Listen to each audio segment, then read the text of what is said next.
नमस्कार. आसावरी किचनमध्ये पुन्हा एकदा आपलं खूप मनापासून स्वागत आहे. आज आपण वरणफळ म्हणजे चकोल्या कशा बनवायच्या त्या पाहणार आहोत.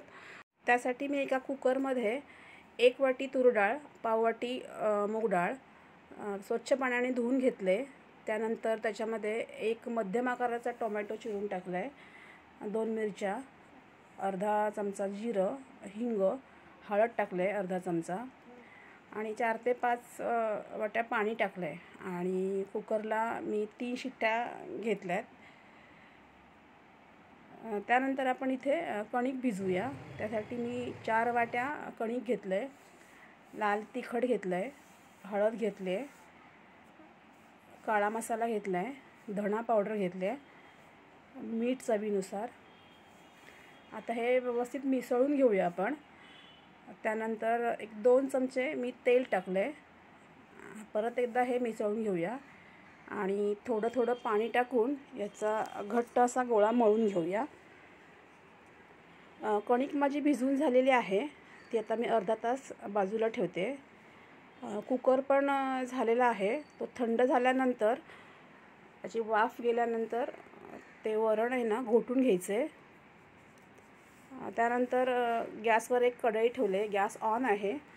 त्याच्यामध्ये मी 1.5 चमचा तेल टाकले, नंतर मोहरी, जिरं टाकले, कढीपत्ता, त्यानंतर आलं लसूणची पेस्ट टाकले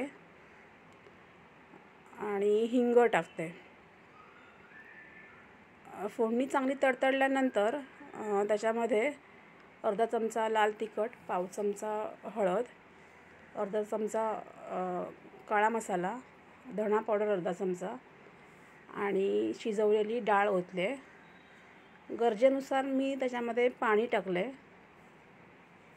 आणि त्याच्यानंतर चवीनुसार मीठ आणि थोडीशी चवीसाठी साखर टाकले आणि चिंच टाकले. वरून थोडीशी कोथिंबीर टाकले. त्यानंतर हे जे पीठ मळलं होतं त्याच्या आपण पोळ्या लाटून घेऊया